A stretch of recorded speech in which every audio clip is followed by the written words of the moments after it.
The first lie was so small, so perfectly insignificant, that I almost missed it entirely. Almost. You see, when you spend 3 rotations monitoring the same backwater planet, watching the same predictable species bumble around their little blue marble, you develop what the humans might call intuition.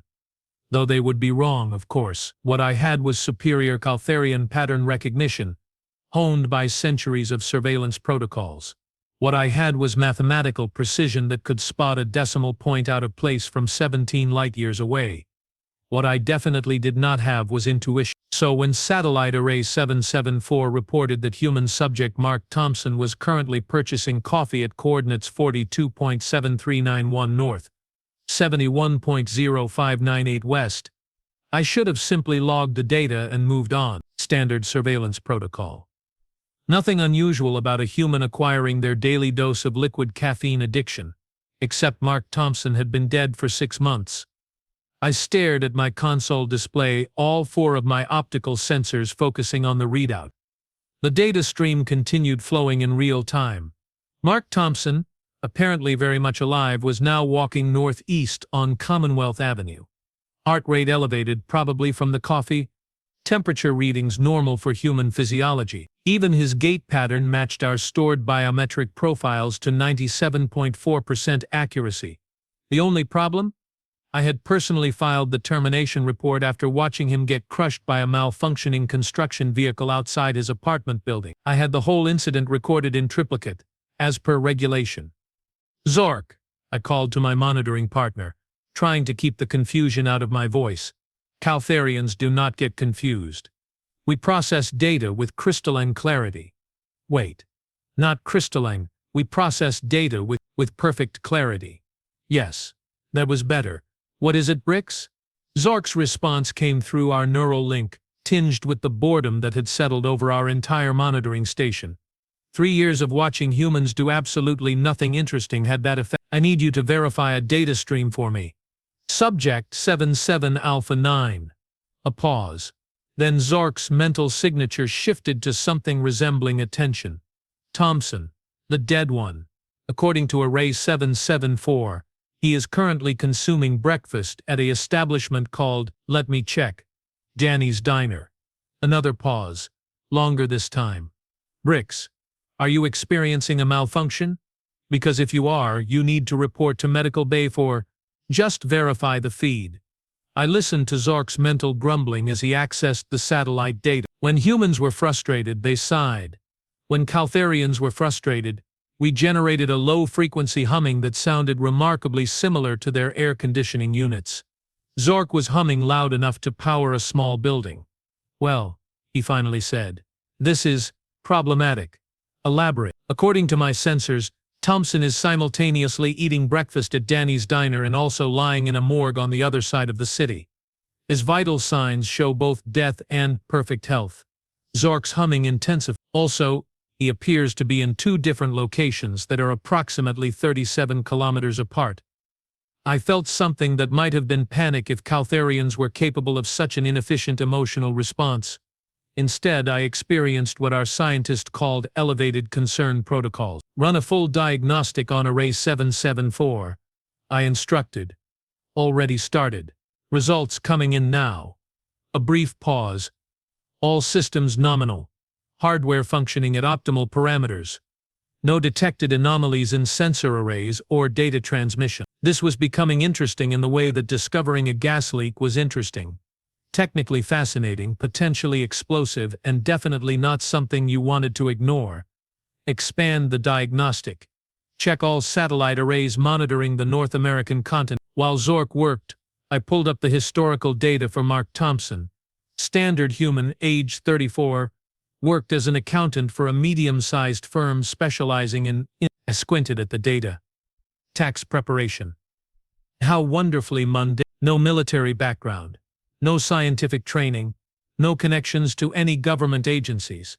He collected vintage comic books, had been divorced twice, and owned a cat named Mr. Whisker.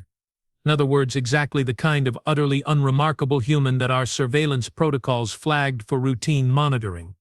The Galactic Council had very specific requirements about which humans to watch. The brilliant ones were obvious choices. The powerful ones made sense, but the perfectly average ones, those were the humans that had surprised everyone before. Humans, as it turned out, had an annoying tendency to become remarkable without warning. Bricks. Zork's voice carried a note I had never heard before. We have a problem. Define problem. 17 different satellite arrays are reporting conflicting data for the same human subjects.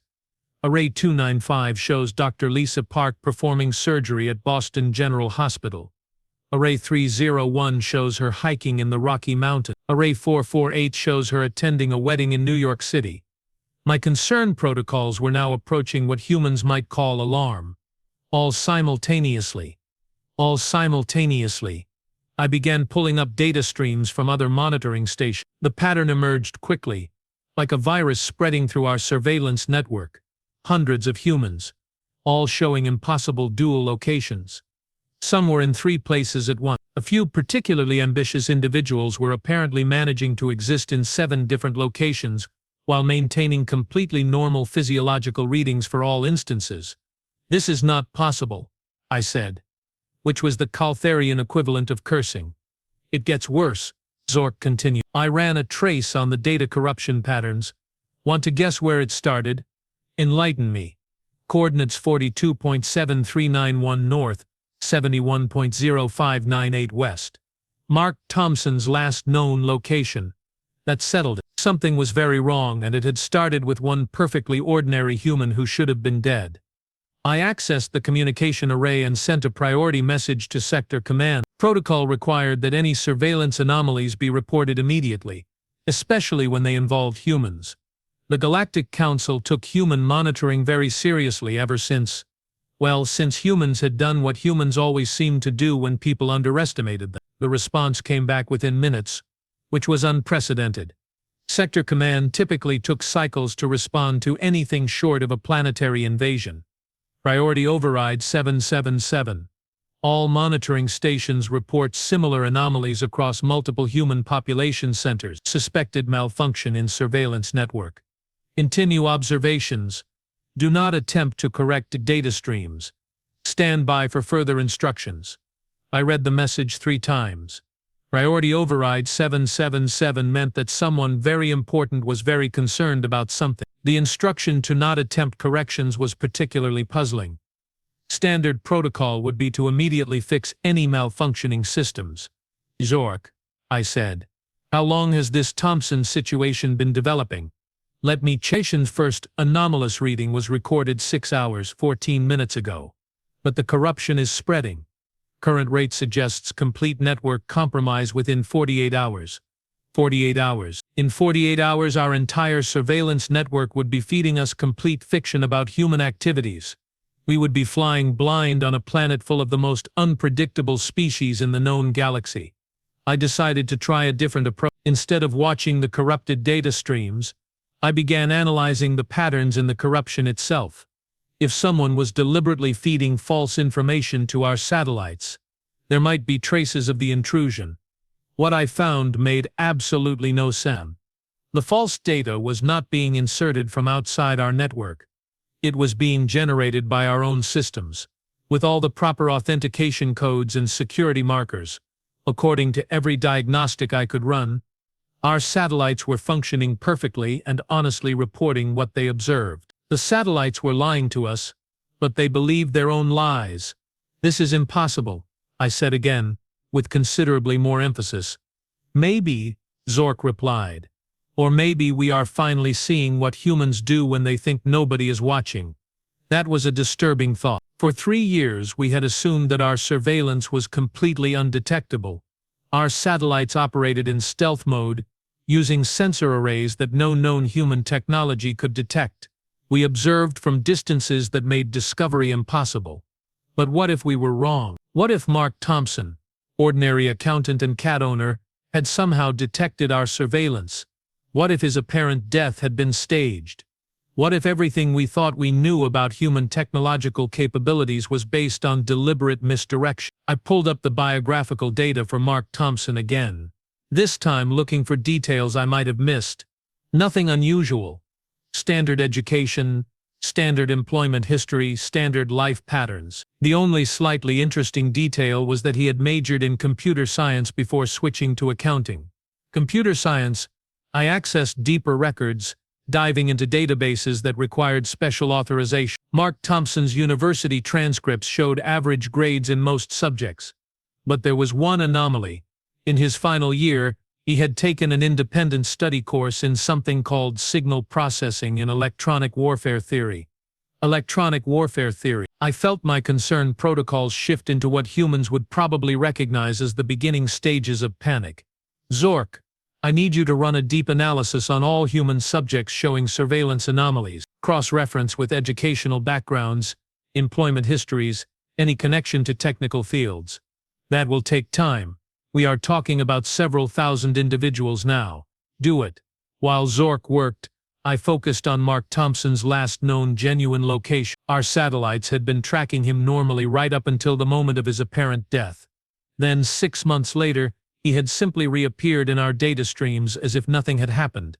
But what if he had never actually left? What if Mark Thompson had been operating right under our sensors for 6 months, and we had been too focused on our corrupted data to notice? I began manually reviewing the original sensor recordings from the day of his supposed death. Frame by frame, pixel by pixel. The construction accident looked completely genuine. Heavy machinery malfunction. Human in wrong place at wrong time, standard tragic outcome that our actuarial programs predicted for construction zones. Except in frame 743, just before the impact, Mark Thompson's head turned slightly. Not the natural movement of someone reacting to danger. A deliberate, calculated glance directly at the position where our primary surveillance satellite would be observing from. He had looked right at us. 2 frames later, the accident occurred exactly as our sensors recorded. But in those 2 frames, I caught something that our automated analysis had missed. A tiny reflection in the construction equipment's metal surface, light bouncing in a pattern that should not have been possible from any natural source. Someone had been signaling. Rix. Zork's voice interrupted my analysis. You need to see this. What have you found? The pattern analysis is complete. Every single human showing surveillance anomalies has some connection to technical fields. Computer science, electrical engineering, signal processing, telecommunications. Some of them have been out of school for decades, working in completely different careers, but they all have the background knowledge to understand how surveillance systems work. My concern protocols officially upgraded to full alarm status. How many individuals are we talking about? Currently, 12,407, and the number is growing. 12,000 humans, all with technical backgrounds, all somehow coordinating to feed false information to our surveillance network, all led by a dead accountant who collected comic books and owned a cat. This was no longer a technical malfunction. This was a coordinated operation. Zork, emergency protocol. Signal all monitoring stations. We need to report this immediately. Already tried. Communication arrays are experiencing difficulties. All outgoing messages are being returned as undeliverable. I stared at my console. How is that possible? Unknown, but I am detecting significant electromagnetic interference around our transmission arrays. Almost as if something is jamming our communications. Something or someone. I pulled up our facility's external sensor arrays. The ones designed to monitor our immediate vicinity for security threats. The readings were normal. No ships, no installations, no signs of any presence within detection range. But then again, 6 hours ago we had been certain that Mark Thompson was dead. Bricks. Zork's voice carried a note of something that might have been fear. I am detecting movement near Communications Array 5. What kind of movement? Unclear. The sensors are reporting conflicting data. Of course they were. I activated our facility's primary viewing screen and directed it toward Communications Array 5. The image that appeared made my logical Caltharian mind perform several calculations before arriving at a conclusion that violated everything I understood about physics. There was nothing there. And also, quite clearly, there was someone there. The sensors showed empty space. The visual feed showed a human figure, wearing some kind of environmental suit, carefully attaching devices to our communication equipment. The figure moved with practiced efficiency, suggesting this was not their first time performing such operations. Zork, are you seeing this? Seeing what? The sensors show nothing. Switch to visual feed. A pause, then, there is no one there. Rix. Empty space. I was looking directly at a human saboteur who apparently existed in a quantum state of being both present and absent. They were simultaneously there and not there, visible and invisible, real and imaginary. Just like Mark Thompson was simultaneously dead and alive, the human finished their work and looked up, directly at our viewing camera. Even through the environmental suit's visor, I could see them smile. Then they raised one hand and waved. They waved at us, before disappearing entirely. Not fading, not walking away, not employing any kind of transportation technology, simply ceasing to exist in one location and presumably beginning to exist somewhere else. I sat in my monitoring chair, all 4 optical sensors fixed on empty space where a moment ago there had definitely been a human performing impossible acts with technology that should not exist. Zork, I said carefully, I believe we may have significantly underestimated human capabilities. You think? That was when our entire monitoring facility went dark. Emergency power kicked in 3 seconds later, bathing everything in red backup lighting. My console displays flickered back to life. But instead of our usual surveillance data, every screen showed the same message. We know you are watching. We have been watching back. Time to talk. Mark Thompson. Below the message was a set of coordinates and a timestamp. The coordinates pointed to a location in what humans called Central Park. The timestamp indicated we had exactly 24 hours to arrive. I stared at the message, processing implications that made my concerned protocols overflow into something approaching existential crisis. Mark Thompson, accountant and cat owner, had just issued an ultimatum to a galactic surveillance facility using technology that should not exist to deliver messages through systems that were supposed to be impenetrable. And somehow I suspected that showing up to his meeting was going to be the least dangerous part of what came next. The worst part? I was actually curious enough to consider going. After all, it had been a very boring 3 years. 23 hours and 47 minutes later, I was standing in Central Park wearing a human disguise that probably fooled absolutely no one. The holographic projection made me appear as a reasonably average human male, approximately 6 feet tall with brown hair, and what the cultural database assured me were trustworthy features. The technology was Caltharian military grade, designed for deep cover operations on primitive worlds. Unfortunately, it could not disguise the fact that I walked like someone who had learned human locomotion from a technical manual, or that I kept unconsciously adjusting controls that were not visible to human eye, or that every few minutes I would freeze completely while processing environmental data that no human brain could handle. "You look ridiculous," Zork commented through our neural link. He was monitoring from our shuttle hidden in what humans called a parking garage 6 blocks away. "This disguise technology is rated for Class 5 civilizations," I replied, trying not to move my lips while sub-vocalizing. "It should be more than adequate for humans." "Yes.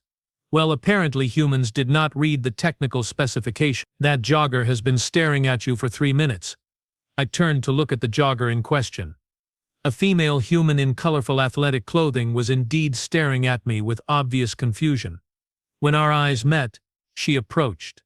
"Excuse me," she said, "but are you okay? You have been standing in exactly the same position for 15 minutes, and your breathing pattern is really weird." "Breathing pattern?" Of course, humans required constant atmospheric exchange, and they did it unconsciously. My disguise had not accounted for autonomous respiratory functions. "I am contemplating," I said, which seemed like something a human might do in a park. "Contemplating what?" "The trees. Yes. The biological magnificence of photosynthetic organisms." She stared at me for another moment. "Right. Well, maybe try sitting down. You look like you are about to fall over." She jogged away, but not before giving me the kind of look humans reserved for potentially dangerous individuals. "Excellent." I had managed to appear suspicious within minutes of arriving. "Smooth," Zork commented. Shut up and monitor the perimeter. Thompson should be here in 13 minutes. I found a bench and sat down, trying to observe human park behavior while maintaining surveillance protocols. This turned out to be more challenging than anticipated. Humans in parks engaged in a bewildering variety of activity. Some threw spherical objects to small quadrupeds who retrieved them enthusiastically.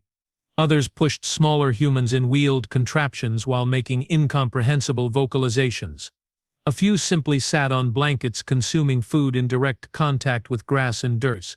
It was all wonderfully chaotic and completely inefficient. Very human. At exactly 1400 hours local time, a man approached my bench. Average height, brown hair, wearing clothes that screamed accountant on vacation. He carried a paper cup that presumably contained coffee and a small device that looked like a human communication tablet. "Bricks, I presume," he said, sitting down me without invitation. My holographic disguise flickered slightly. "You are Mark Thompson." Guilty as charged, he took a sip of coffee and smiled. "Though technically I have been dead for 6 months, so I am not sure how legal accountability works in this situation." I studied him carefully. According to my sensors, he was completely human. Standard physiology, normal biochemistry, regular heartbeat and brain activity. Nothing about him suggested advanced technology or superhuman capabilities, which meant absolutely nothing, given recent events. "How did you detect our surveillance?" I asked. "Same way you would detect ours if we were watching you." He gestured with his coffee cup toward the sky. "Energy signatures, orbital mechanics, transmission patterns. The usual stuff. Our stealth technology is rated as undetectable by human sensors." "Your stealth technology is excellent," Thompson agreed. "Very impressive engineering. The problem is not your hardware. The problem is that you have been using it to watch the same people for 3 years straight. Patterns become visible over time, even very subtle ones." I felt my concern protocols activate again. "Explain. Take me for example." "Boring accountant, right. Completely average human doing completely average things. Except your satellites track my movements with mathematical precision every day. Same orbital passes, same sensor sweeps, same data collection intervals. After about 18 months, I started timing my coffee breaks to coincide with your observation windows. That is not possible." "Sure it is. I am an accountant. We notice patterns for a living." Thompson pulled out his tablet and showed me a spreadsheet. "See? Satellite tracking data, correlated with local weather, seasonal variations and orbital decay calculations. Once I figured out your observation schedule, it was easy to work backwards and identify your sensor platform." The spreadsheet was incredibly detailed. Orbital trajectories, energy signatures, transmission frequencies, everything was there, calculated with precision that would have impressed our best technician. "You reverse-engineered our entire surveillance network using accounting software," I said slowly. "Excel is a powerful tool when you know how to use it." Thompson grinned. "Though I had help. Turns out there are a lot of humans with technical backgrounds working in boring jobs. Engineers driving delivery trucks, computer scientists teaching kindergarten, physicists managing restaurants. We might not be the smartest species in the galaxy, but we are probably the most overqualified for our day jobs."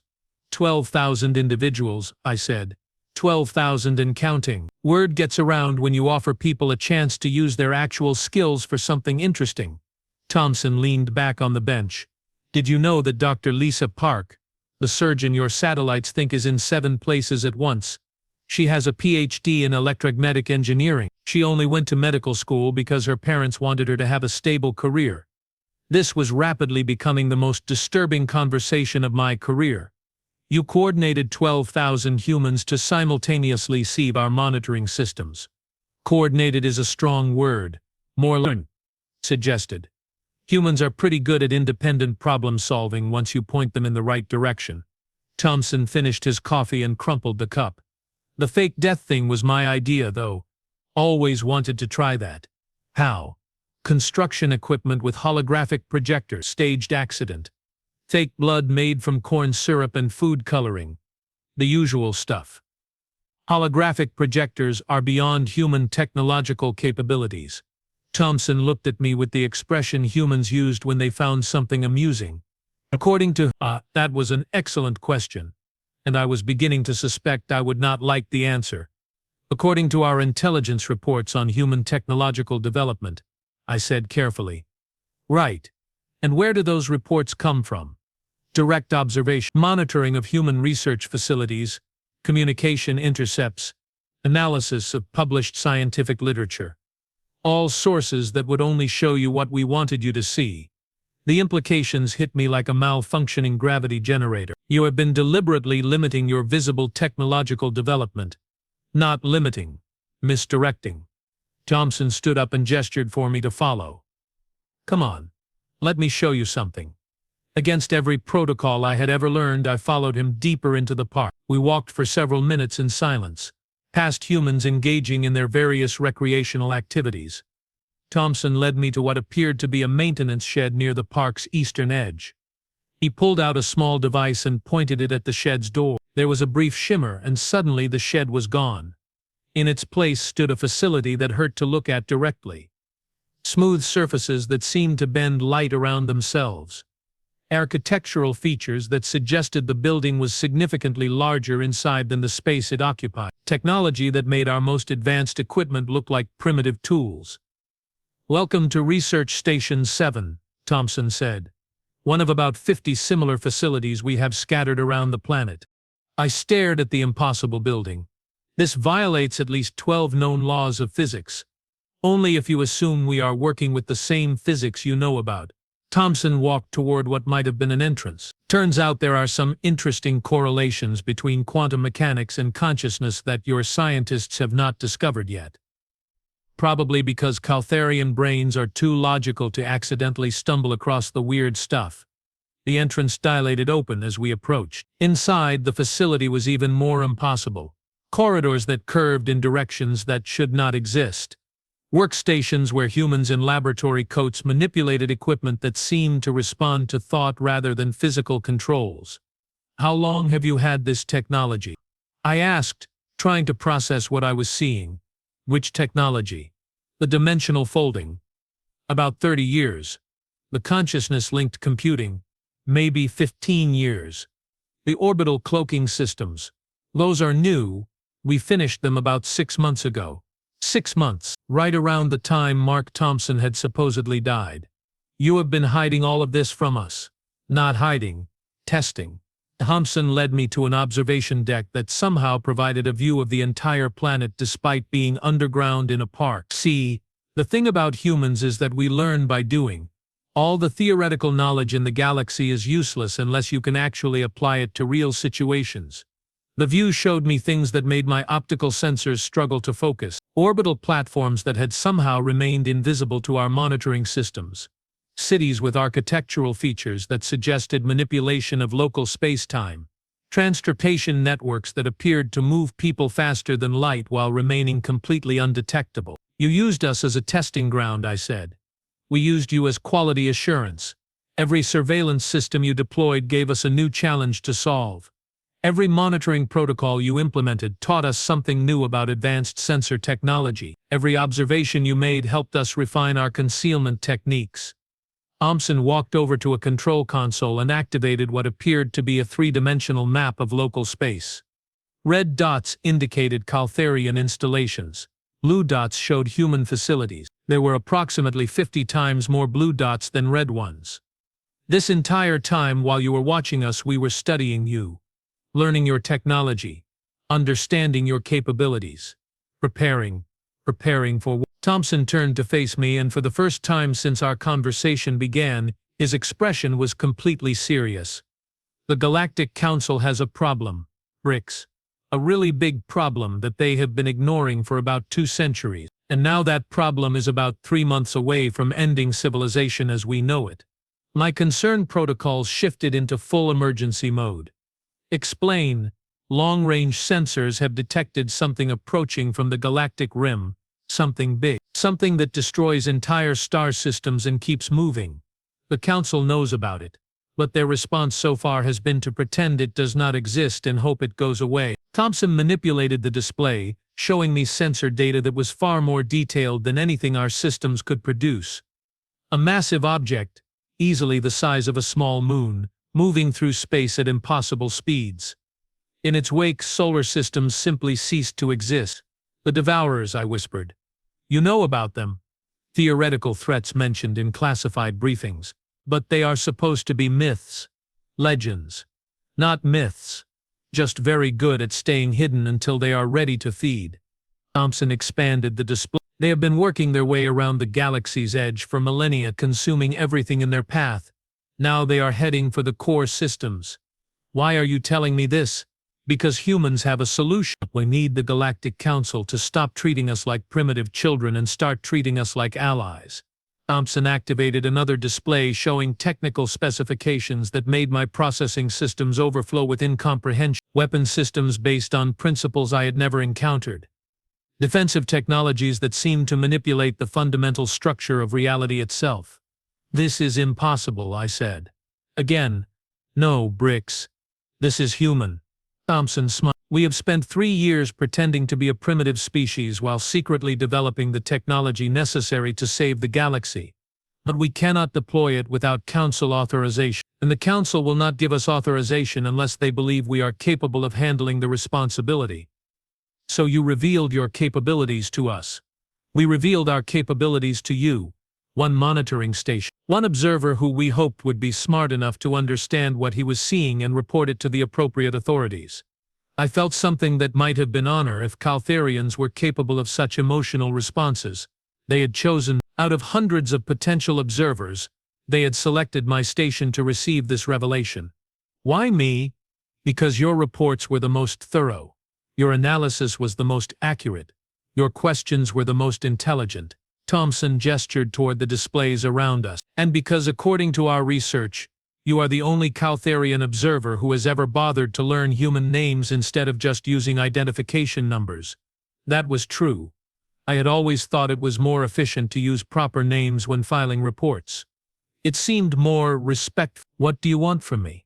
Simple. Go back to your superiors. Tell them exactly what you have seen here. Explain that humans are ready to help defend the galaxy, but only as equals, not as supervised children. Thompson handed me a small device. This contains all the technical specifications for our defensive systems, plus detailed analysis of the Devourer threat. Everything the Council needs to make an informed decision. I took the device, feeling its weight in my hand. Such a small thing to carry such enormous implication. And if the Council refuses? Thompson's smile disappeared entirely. And in 3 months, when the Devourers arrive, humanity will defend itself. And when the rest of the galaxy falls, we will be very sad about it. But we will not risk our species to save civilizations that were too proud to accept our help. The threat was delivered quietly, without anger or aggression, which somehow made it infinitely more frightening than any declaration of war. This is blackmail. This is survival. Thompson led me back toward the entrance. The choice is simple, Bricks. Accept humans as equals in the galactic community, or watch us become the only civilization left in the galaxy. As we walked back through the impossible corridors, I found myself thinking about the past 3 years, all those boring reports, all those routine observations, all those perfectly ordinary humans going about their perfectly ordinary lives. None of it had been ordinary. Every moment had been a carefully orchestrated performance, designed to teach us exactly what they wanted us to learn. One last question, I said as we reached the entrance. The cat. Mr. Whiskers, was he part of the deception too? Thompson laughed. No, Mr. Whiskers is completely real. He is actually waiting for me at home right now, probably wondering where I have been for the past 6 months. So you did fake your death and abandon your cat for 6 months.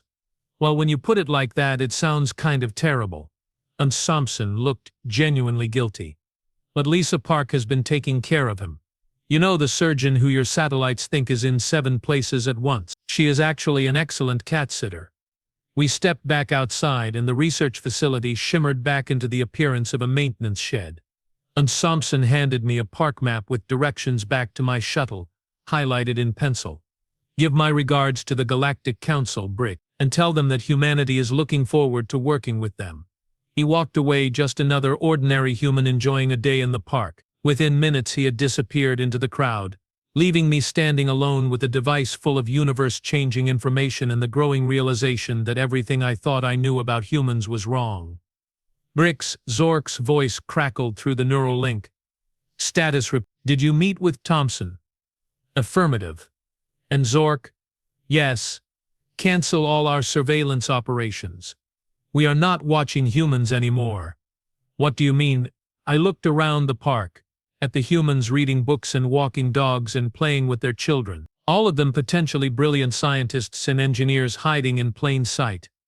All of them part of a species that had just casually revealed they possessed technology advanced enough to save the galaxy. I mean, they have been watching us. 3 days later, I delivered my report to Sector Command. 3 hours after that, emergency sessions were called at every level of the Galactic Council.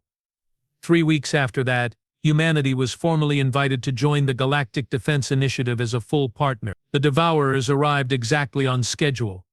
3 months later, they did not expect to encounter a joint human galactic fleet armed with weapons that bent reality itself into impossibly lethal configurations. They especially did not expect human tactical coordinators who approached warfare like it was an extremely violent accounting problem calculating optimal resource allocation with spreadsheet precision. The battle lasted 6 hours. The Devourers, an unstoppable force that had consumed civilizations for millennia, were not just defeated but completely eliminated from the galaxy. When it was over, I found myself assigned to the new human Caltharian cultural exchange program. My first assignment was to spend a year on Earth, learning about human society and reporting back to the Council. I chose to live in Boston, in an apartment 3 blocks from Mark Thompson's old address. Every morning I bought coffee from Danny's Diner and watched humans go about their daily lives. But now I understood that the ordinary was never ordinary, the average was never average, and the boring was never boring.